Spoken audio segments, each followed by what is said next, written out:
Our next guest used to work with Steven as the leading lady of the Belgian Fed Cup team. She played a key role in winning the world titles in 2001, but overviewing her full track records as a professional tennis player would lead us too far. Just a quick resume shows that she has won 41 WTA titles, including 4 Grand Slams and 3 Masters. And then we're only talking about ladies singles. She's also very successful at ladies doubles and mixed doubles. But maybe even more, she will be remembered as an extremely fair player, never losing her cool and always remaining honest and gracious even after losing an important game. Dear guests, please give it all up for the former world #1 tennis ace, Kim Clijsters.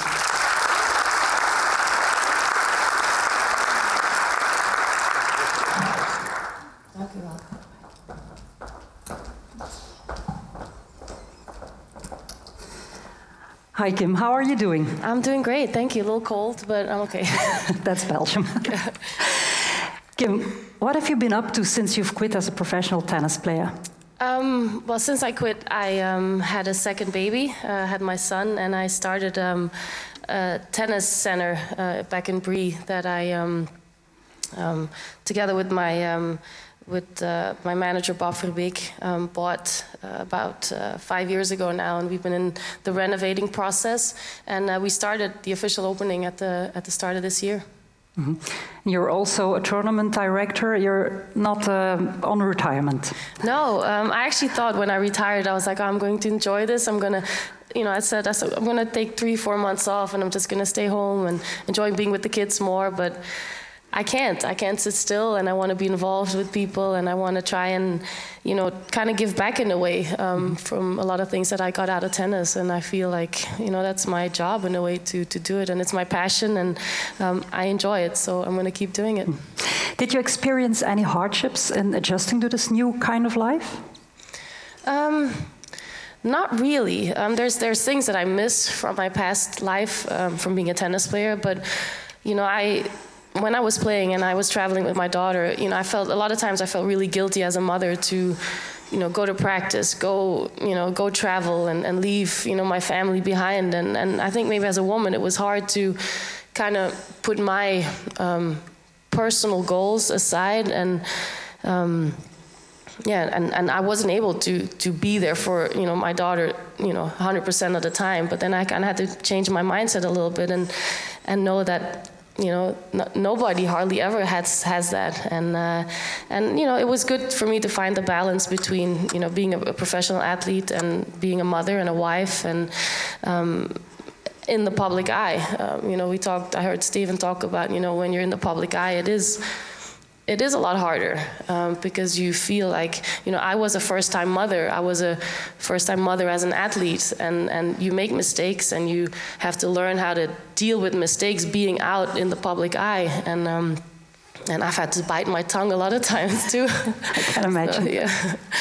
We will come back on motherhood in a few minutes, but first let us go back to the beginning of your career. Only aged 17, you became the first Belgian ever to play the finals of Grand Slam finale, and after a nerve-wracking game, you lost the match 10-12 in the 3rd set against Jennifer Capriati. Did this game had a big influence on your further career?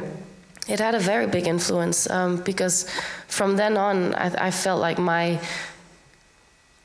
career and my attention, not just in Belgium, but the attention on me internationally just like went crazy, and I wasn't ready for that. I was a tennis player. My passion was tennis. My passion was never to be in the public eye and to be on TV and to be asked about politicians and about politics in Belgium, and that was never, I never really felt like my opinion was that important, and so as you get older and you learn to a lot of times shut up, and you learn to kind of think before you say things, and that was hard sometimes. I mean, things that you do in public, whether it's private, with my first boyfriend, or things that I said about, the past, other colleagues. It can be a little bit complicated, but you learn a lot in a very short way. And in Paris that year, although I lost that final, my international kind of fame, yeah, was, you know, a lot bigger within 2 weeks. Mm-hmm. After losing a game, even that finale, you never gave the impression of being mad or disappointed. You always gave the impression that you considered it as a lesson, something that had to be learned. Yeah. Is that correct? Well, you know, nobody saw me the first half hour after the game. You know, I had time to, you know, do my running and my stretching and take a shower and cool off. And so, you know, my team knew the first 15 minutes after a loss, like, don't come too close to me. But then I was able to kind of teach myself and kind of step back and step away from the situation and kind of look at, okay, what happened? Like, what made me lose this game? Was it my opponent was just better? Was it I had a bad preparation? Was it I didn't, you know, wasn't focused? So you start going through the steps while I was running or stretching or in the shower, and you're able to, yeah, as you're in that situation more often, you're able to do that a lot more easily. And I was able to, you know, go into the press conference and really gave them an honest opinion about, you know, what happened during the game, and I had no problems with saying, look, I didn't have a good practice week, or whatever. You know, my opponent was better. You know, I always tried to be honest and, yeah, gave them my true feelings. That's a very mature way of thinking for a 17-year-old girl. Did you have any tricks to reach that point? Well, I mean, I was brought up in a way that, you know, my parents thought it was very important to be independent, and you know, they were always very supportive, but in a way they always let, you know, whoever was my coach at the time in my career be in charge. And you know, my father was a professional athlete, but he didn't know much about tennis, but he knew what it was like to be focused and how to stay in that mind and in that mindset. You know, you always, nobody wants to lose. You know, every time when I step out, even till to this day, whether I play ping pong with my husband or playing cards, you know, with my daughter, I don't want to lose. And you know, when you're in the public eye and you play for points and money and you don't want to lose, you know, it's your ego and you want to try and work harder after every loss. And I've had moments where, you know, I felt like physically I wasn't good enough to try and beat Serena Williams or you know, to try and beat Justine.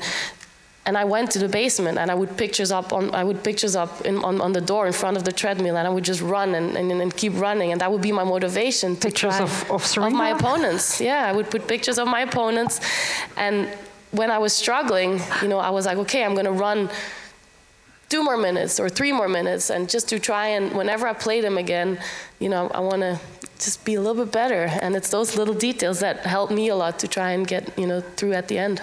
Well, that's great. That's a great tip. In 2007, you retired the first time as a professional tennis player, became a mom, and then made a hell of a comeback. Granted the wild card at the US Open, you surprised everybody by winning the title. Why did you make that comeback? Did you have the feeling there was something missing? I surprised myself very much. Why did I start again? To me, tennis has always been a way of letting my emotions and my feelings escape. You know, you know, whenever I'm playing tennis, I play tennis almost on like automatic pilot, but in my brain, I'm going through my life and what's happening at that moment. So when I retired the first time from tennis, you know, I'd been playing tennis from when I was 5 years old, you know, very intensely from when I was 10, 11 probably, and I had enough. I had enough of tennis. I wanted to be a woman. I wanted to get married, start a family, and then, you know, we had the unfortunate situation that my dad got sick, and you know, I think tennis then, after my dad passed away, I really felt like tennis was my way to grieve, to deal with that loss. And I remember just going out on the court, and I got invited to play about 4 or 5 months after my father passed away to play at Wimbledon when they opened the new center court with the roof. And I was like, I'm gonna do this. I felt very honored that they asked me, and I felt like it was a motivation to get back into shape and to kind of get my mind off the hard year that I had. And it was. I mean, tennis is still to this day, it's a very good way for me to let go of a lot of emotions, and it was then, and you know, and then after a couple of weeks, just hitting balls, you know, I started to have this urge of, yeah, I still like this, and I want to do more, and I'm too young to just play exhibitions. I want to be on the highest level again, and for a while I kept that feeling in, because, you know, I had the big farewell in Antwerp, and I was done, and in a way I felt a little bit embarrassed that, you know, I had that feeling inside of me, and I was like, okay, let's just hold it in and not tell anybody, and see. You know, maybe in a week it's gone, but it just kept growing, and it got stronger, and I started to practice better, and I started to get into better shape, and I was like, okay, I told my fitness coach first, because he's a good friend of mine, and I told him, and he was like, why don't we do it? And I'm like, well, I can't do it without you guys, so, you know, I need to know that your guys are in it with me, and I asked, obviously, my husband, and to see, you know, if he was willing to live that kind of lifestyle with me for couple of years, you know, and yeah, and we did it. And then when I got to New York,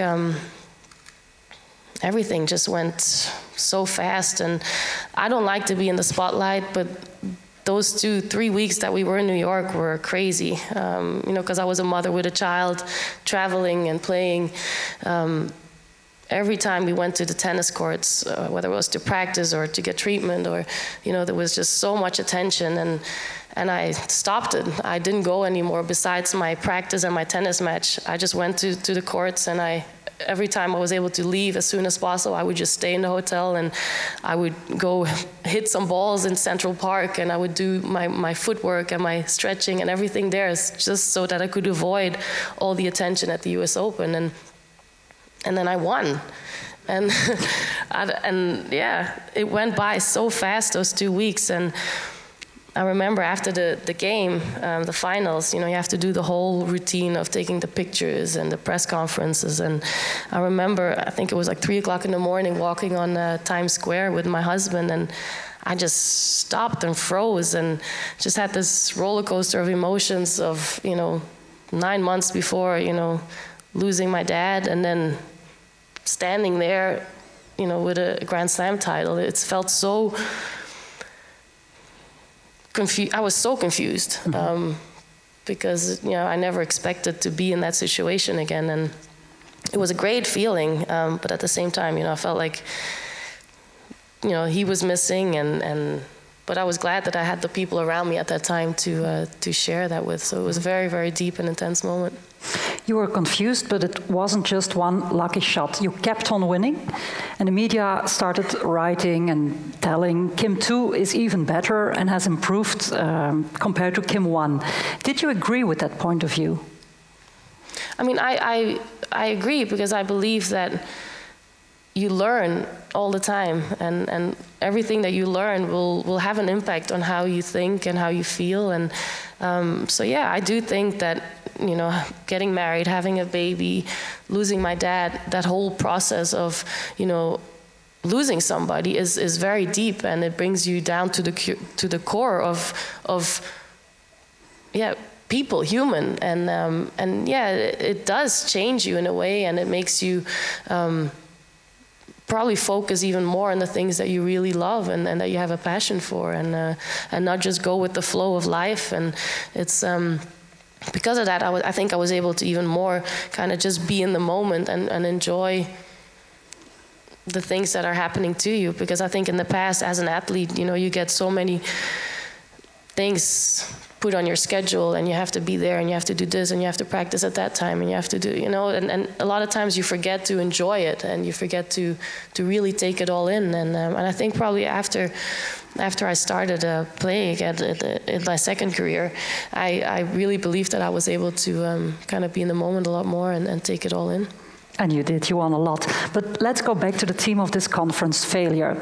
In Belgium, and by large in Europe, failure is not an option, while in the United States, failure is considered as a lesson to learn. Mm-hmm. Being a Belgian yourself and being married to an American husband, do you agree? Do we have a different approach on things on both sides of the ocean? I'm not sure. I mean, I think, like Steven said, I think it's human. nobody likes to fail. You try to avoid failure, but it's how you look at it. You know, I always say I've never been in situations that I'm in. Everything is new. You know, when I became a mother, it's new. I'm gonna make mistakes. You know, when you're deciding to make a schedule, or when you're deciding, you know, to make decisions, split-second decisions in a game, yeah, you're gonna make mistakes. You're gonna make mistakes afterwards where you think like, oh, what was I thinking? Or how stupid was that decision? But then, you know, at the time, sometimes you're not able to kind of see what lesson you can learn out of that. But, you know, maybe a week, 2 weeks, months later, you're like, oh yeah, of course, you know, I would have done things differently, but it did help me to get to the stage where I'm at now. And I've had a lot of those moments where I feel like, you know, I've learned a lot from things or decisions that I made in the past. You previously said that you want to win all time being a sports champion, but you also want to win playing cards with your daughter. But you're also a mother. Not all the time.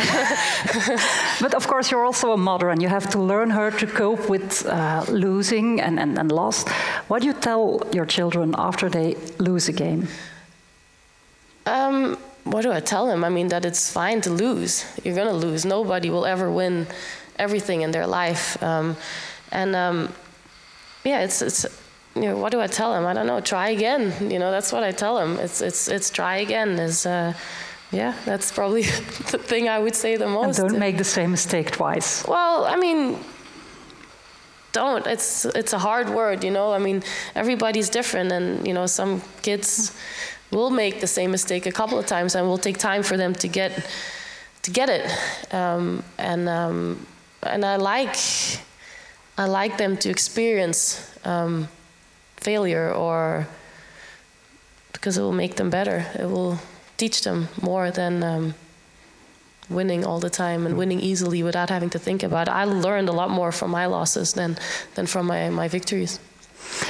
That's a great attitude. Do you use experiences from your former career in your new career as a businesswoman? Yes, I do.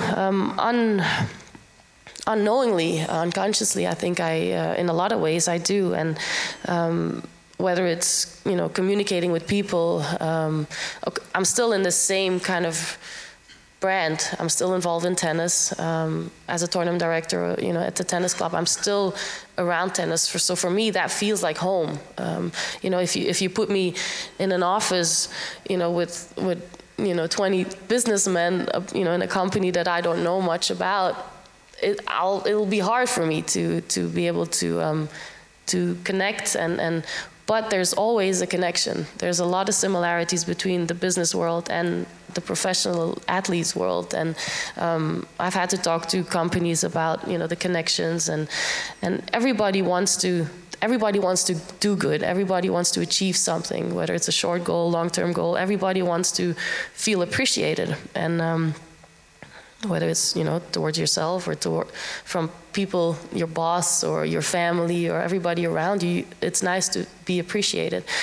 So I think everybody, you know, people with passion and with, like to achieve that, I think. What would you consider as being the biggest failure or the biggest achievement in your life? Whew. Or both? Biggest failure.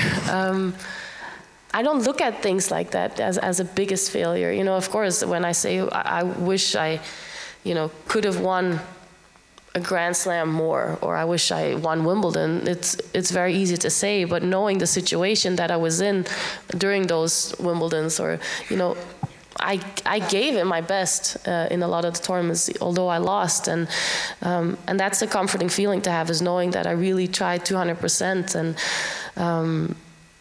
and you know, the biggest achievement, it's hard. It's like picking, you know, your favorite kid. It's hard to choose a favorite moment, but I think, like I said before, the feeling that I have after winning a big a big tournament is not for me personally. Is when I'm able to share it with my coach and my fitness coach and my husband, and that's why I do it.